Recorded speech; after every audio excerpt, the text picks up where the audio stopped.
Hey learners, welcome to my channel creators and learners. मेरे इस channel पे आपको एजुकेशनल वीडियोस मिलेंगे आपके एकेडमिक सब्जेक्ट्स के, अबैकस के, वैदिक मैथ्स के एंड जापानीज़ लैंग्वेज के। Watch this video till the end and subscribe my channel for more upcoming videos. Hey my learners, welcome back to my channel. This is Astha Sharma and you're watching Be English Honors playlist of semester 2 DSC 5 16th and 17th century English drama, and we are on the second chapter Macbeth by William Shakespeare. So let's see the character list first. यहाँ पे सबसे पहले हमारे पास Macbeth है, then lady Macbeth, then 3 witches जिनके name हमें given नहीं है, नेक्स्ट है Banquo, king Duncan, Macduff and Malcolm. Okay so ये हमारे कैरेक्टर्स हैं और अब हम स्टार्ट करते हैं मैकबेथ की समरी। तो यहाँ पर सबसे पहले मैं आपको बता दूँ कि एक प्ले है, तो इसमें सबसे पहले एंट्री होती है 3 विचेस की जो मैकबेथ से मिलते हैं। मैकबेथ बैंक्यो के साथ अपनी विक्ट्री और वेदर की बातें करते हुए आ रहा होता है कि कैसे उन्होंने एलाइड फोर्स नॉर्वे और आयरलैंड को डिफीट किया और वो थेन ऑफ ग्लैमिस कहलाते हैं और अब उनको नाम मिलने वाला था थेन ऑफ काउडर। यहाँ पर ये 3 विचेस जब उनके सामने आती है तब बैंक्यो उन्हें चैलेंज करता है, पर वो कहती हैं थेन ऑफ ग्लैमिस, थेन ऑफ काउडर, तो उनको मैकबेथ को ये बोलती हैं।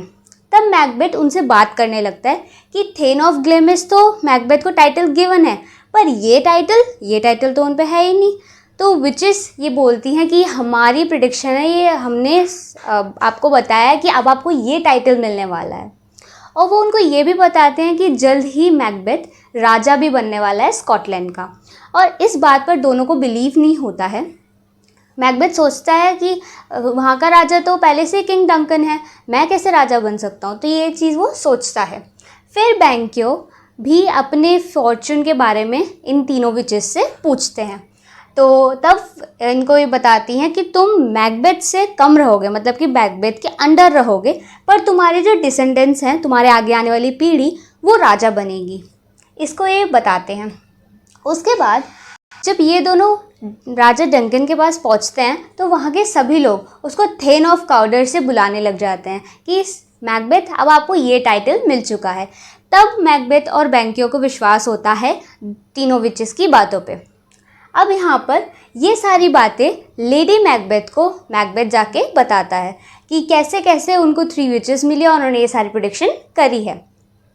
अब यहाँ पर लेडी मैकबेथ फिर प्लान करती हैं कि चलो किंग डंकन को मार देते हैं, उसका मर्डर कर देते हैं।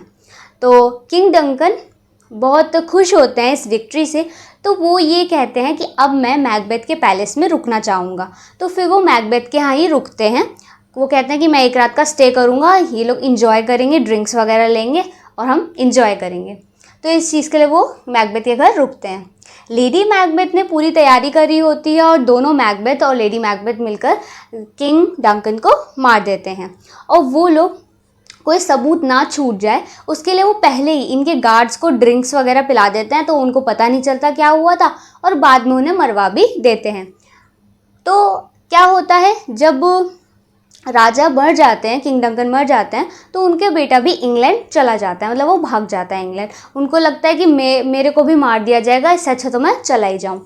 तो उनके बेटे भाग जाते हैं। तो इससे क्या होता है, मैकबेथ को ही अगला राजा बना दिया जाता है। तो चुड़ैलों की वो जो 3 विचेस हैं उनकी ये पहली बात भी सच हो गई थी। नेक्स्ट बात का डर लग रहा था मैकबेथ को कि जो बैंक्यो है उसका ये फॉर्च्यून सच ना हो जाए कि उसकी आने वाली डायनेस्टी अब राजा बनेगी मैकबेथ के बाद। तो वो चाहते थे कि वो ही राजा बने रहें। तो इसलिए अब उन्होंने प्लान किया कि वो कुछ मर्डरर्स को बुलाएंगे और किसको मरवा देंगे, बैंक्यो और उसके फैमिली को मरवा देंगे, उसकी पीढ़ी को मरवा देंगे। तो यहाँ पर होता क्या है कि बैंक्यो का जो बेटा होता है वो इस चीज़ से बच जाता है, वो एस्केप कर लेता है और जो बैंक्यो है वो मार दिया जाता है। अब क्या होता है कि जब बैंक्यो मर जाता है तब फिर वो जो किंग मैकबेथ है वो सेटिस्फाइड भी होते हैं, वो टेंस्ड भी होते हैं। सेटिस्फाइड क्यों? क्योंकि बैंक्यो तो मर गया, चलो एक तरफ से सेटिस्फाइड है, पर दूसरी तरफ उनको ये भी पता है कि उनका बेटा जो है वो भाग चुका है, तो मतलब कि उनका एक डिसेंडेंट, उनकी पीढ़ी ज़िंदा है, तो फिर वो आगे जाके राजा बन सकती है, उसका उनको टेंशन रहता है। फिर वो ड्रिंक ऑर्गेनाइज़ करते हैं, जिसकी राजा करता है। तो वो ड्रिंक ऑर्गेनाइज़ करते हैं, सबको बुलाते हैं, लेडी मैकबेथ को भी बुलाते हैं, और ड्रिंक ऑर्गेनाइज़ करते हैं। जिस जगह पर वो बैठने जा रहे होते हैं वहीं पर किसका गोश्त आ जाता है, बैंक्यो का गोश्त आ जाता है, और वो उस गोश्त से बात कर रहे होते हैं, उससे डर रहे होते हैं। तो हर कोई उनकी इस चीज़ को देखकर बहुत पजल हो जाता है, बहुत डिस्टर्ब हो जाता है, पैनिक में आ जाता है। तो लेडी मैकबेथ समझाती हैं कि मेरे हस्बैंड थोड़े टेंस्ड हो रखे हैं, तो इसलिए वो ऐसा कर रहे हैं, आप लोग जा सकते हैं, बाद में आपको उसको ड्रिंकिंग के लिए बुला लिया जाएगा। तो तब वो उनको भेज देती हैं, और तब वो मैकबेथ से बात करती हैं कि क्या हुआ है। तो वो बताते हैं कि उनको गोश्त दिखता है बैंक्यो का। अब यहाँ पर वो तीनों विचेस को दोबारा बुलाते हैं। जब उनको इतना टेंशन हो रहा होता है तो वो तीनों विचेस को बुलाते हैं कि तुमने जो ये चीज़ प्रिडिक्ट करी थी, तुम उसका ट्रुथ मुझे बताओ अब। तो वो उनको 3 ट्रुथ बताते हैं कि कैसे अगर वो राजा बनना चाहता है तो उनको इन 3 चीज़ों से बचे रहना पड़ेगा। ये उनका सच है, आने वाले कल का सच है उनका। तो इन 3 चीज़ों बचे रहे तो फिर वो राजा ही रहेंगे।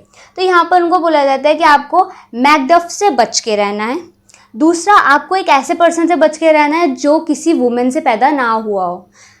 और तीसरी चीज़, जो ग्रेट बर्मन वुड्स हैं वो डेंसिनल हिल्स, ये जो हिल है, इस हिल के टूवर्ड्स आएंगे। मतलब कि वो विचेस कहती हैं कि जो पूरा जंगल है ना ये वाला, वो उठ के आएगा उनकी हिल की तरफ, मतलब कि मैकबेथ की तरफ वो आएगा।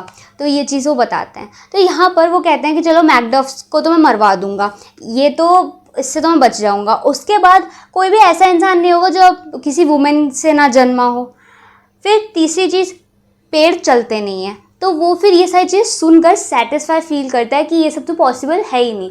तो वो उसके बाद अपने काम पे लग जाता है। फिर वो मर्डरर्स हायर करता है और फिर वो मैकडफ को मरवाना चाहता है। तो मैकडफ को मरवाने के लिए वो जब पहुंचता है तो वहाँ पर मैकडफ तो होता नहीं है, मैकडफ गया होता है बाहर। तो मैकडफ जब गया होता है तब मैकडफ की वाइफ और मैकडफ का जो बेटा है वो वहाँ होते हैं, और जो भी जितने भी लोग होते हैं मैकडफ के पैलेस में, उन सबको मरवा देता है।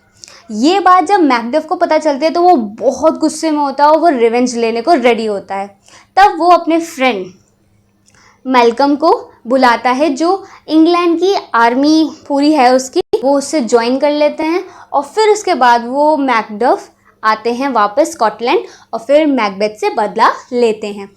फिर मैकबेथ तब भी एकदम चौड़ में होता है। वो बोलता है कि मेरे को तो कुछ भी नहीं हो सकता, कोई ऐसा इंसान होगा ही नहीं जो किसी औरत से ना जन्मा हो। तो तब इस पे मैकडफ कहते हैं कि मैं अपनी माँ के पेट से जन्म नहीं लिया है, मुझे उसका पेट फाड़ के निकाला गया, मतलब मुझे ऑपरेट करके निकाला गया, मेरी नेचुरल बर्थ नहीं हुई है। तो यहाँ पर नेचुरल बर्थ की बात करी गई है कि कोई भी नेचुरली किसी वुमेन से जन्मा हो, लेकिन नहीं, ऐसा नहीं हुआ है। तो मैकबेथ ऑपरेटेड चाइल्ड है। तो यहाँ पर ये एक बात सच हो गई, तो मैकबेथ मार सकता है इसको। फिर एक और चीज़ कि जंगल चलता नहीं है। तो जब सब लोग मैकबेथ से गुस्सा हो गए थे, ठीक है, कि मैकबेथ ने इतना गलत किया, इतनी सारी चीज़ें पता चली उनको मैकबेथ के बारे में, तब सब जब नाराज़ हो गए थे तो सब ने अपने ऊपर ना ब्रांचेस बांध ली थी। तो उससे क्या हुआ, ब्रांचेस बांधने के बाद तो जब ग्रुप में सब लोग चल रहे थे तो ऐसा लग रहा था जैसे पूरा जंगल उठ के आ रहा हो। तो यहाँ पर ये तीनों बातें सच हो गई थी, तो इसीलिए मैकडफ ने मैकबेथ को मार दिया। और इसी बीच क्या हुआ था, लेडी मैकबेथ ने भी सुसाइड अटेम्प्ट कर लिया था। अब ये ऐसा क्यों किया था, क्योंकि जब उन्होंने इतने मर्डर प्लान करे, इतने सारे लोगों को मरवा दिया, इतना गलत किया उस सत्ता के लिए, किंग बनने के लिए, अपने पति को किंग बनाने के लिए, तब उस चीज़ का लेडी मैकबेथ को बहुत ज़्यादा गिल्ट हो रहा था। उनको बार बार फीलिंग ऐसे साइकोलॉजिकली आ रही थी कि उनके हाथों में खून लगा, वो हट नहीं रहा है, बार बार उसे वो धोने की कोशिश कर रही, तो पर वो ब्लड के स्टेन्स जो थे वो जा नहीं रहे थे। इसी साइकोलॉजी में वो पागल होए जा रही थी और फिर उन्होंने सुसाइड अटेम्प्ट कर लिया। अब सुसाइड जो उन्होंने अटेम्प्ट किया उसका पूरा क्लियर इसमें गिवन नहीं है, हमारे पास क्लियर कुछ इन्फॉर्मेशन नहीं है उन्होंने सुसाइड कैसे किया, पर इतना पता है कि लेडी मैकबेथ ने गिल्ट के मारे डेथ हो गई थी उनकी, मतलब गिल्ट की वजह से उनकी डेथ हो गई थी। तो यहाँ पर ये पूरी स्टोरी आपकी कवर हो चुकी है पूरा प्ले मैकबेथ। मैकबेथ का ये पूरा चैप्टर आपको आई होप समझ आ गया होगा। और थोड़े मेरे प्रोनाउंसिएशन में थोड़ी दिक्कत हुई थी तो आप रीड कर सकते हो, स्पेलिंग मैंने सब सही लिखी है, तो आप एक बार खुद पढ़ना और समझ जाओगे आप। और कोई भी फर्दर दिक्कत हो समरी में तो आप मुझसे पूछ सकते हो, मैंने आपको पूरी स्टोरी क्लियर करी है। आई होप आपको क्लियर हुई होगी। So then please like this video, share it with your friends and bye bye learners.